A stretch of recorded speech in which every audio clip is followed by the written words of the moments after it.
Hello friends, यह दैनिक जागरण का संपादकीय डिक्टेशन है। तो स्पीड 81 पर मिनट रहेगी। आज का हेडिंग है एक और चुनावी बिगुल। तो चलिए स्टार्ट करते हैं। जैसा कि प्रतीक्षित था, पूर्वोत्तर के 3 राज्यों के विधानसभा चुनावों की घोषणा हो गई। चुनाव आयोग ने त्रिपुरा के साथ मेघालय और नागालैंड में मतदान तिथियों की घोषणा कर दी। इन राज्यों के चुनाव राष्ट्रीय राजनीति पर एक सीमा तक ही असर डालते हैं, लेकिन उनका अपना एक महत्व है। यही कारण है कि राजनीतिक दल अपनी तैयारियों में जुटे हुए थे और हमेशा की तरह भाजपा अन्य दलों से आगे नज़र आ रही थी।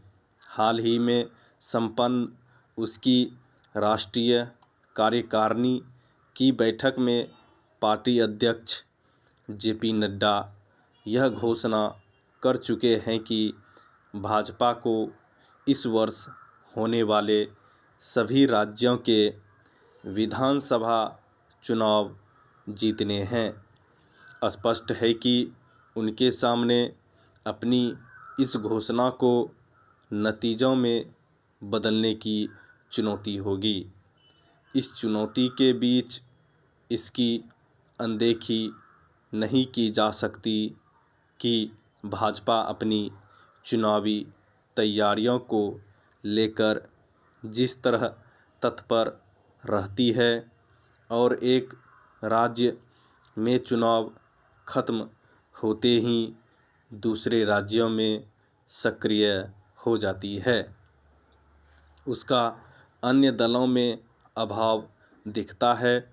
कई बार इसकी झलक चुनाव नतीजों में भी मिलती है। इसीलिए यह कहा जाता है कि भाजपा ने स्वयं को चुनावी मशीन में परिवर्तित कर लिया है।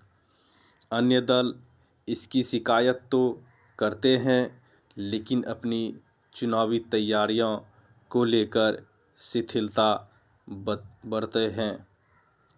यह व्यापक चुनावी तैयारियों का ही परिणाम था कि पिछली बार भाजपा ने त्रिपुरा में अप्रत्याशित और ऐतिहासिक जीत हासिल की थी।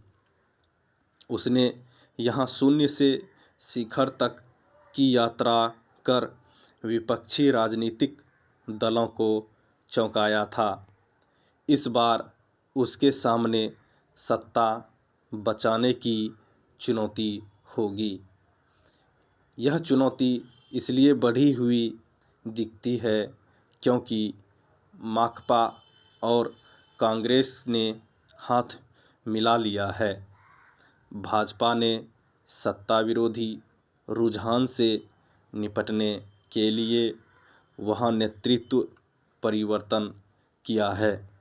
इसका उसे लाभ भी मिल सकता है, चूँकि इस बार त्रिपुरा में तृणमूल कांग्रेस भी पूरे जोर शोर से चुनाव मैदान में उतरने की तैयारी कर रही है।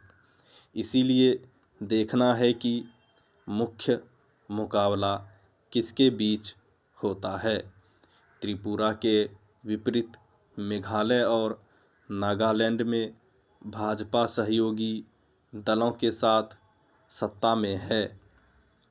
वह दोनों राज्यों में जूनियर पार्टनर हैं। नागालैंड में उसे अधिक बेहतर करने की उम्मीद होगी, क्योंकि पिछली बार उसने यहाँ से 10 से अधिक सीटें जीती थी, जबकि मेघालय में वह 2 सीटें ही जीत पाई थी।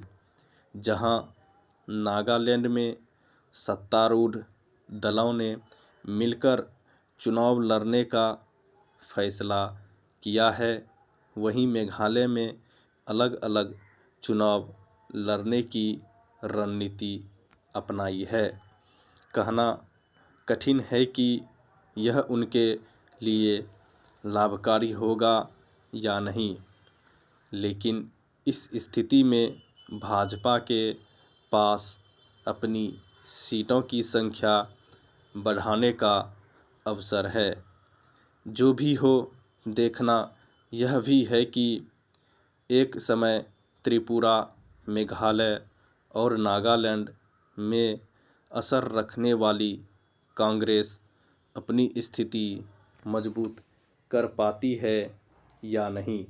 स्टॉप।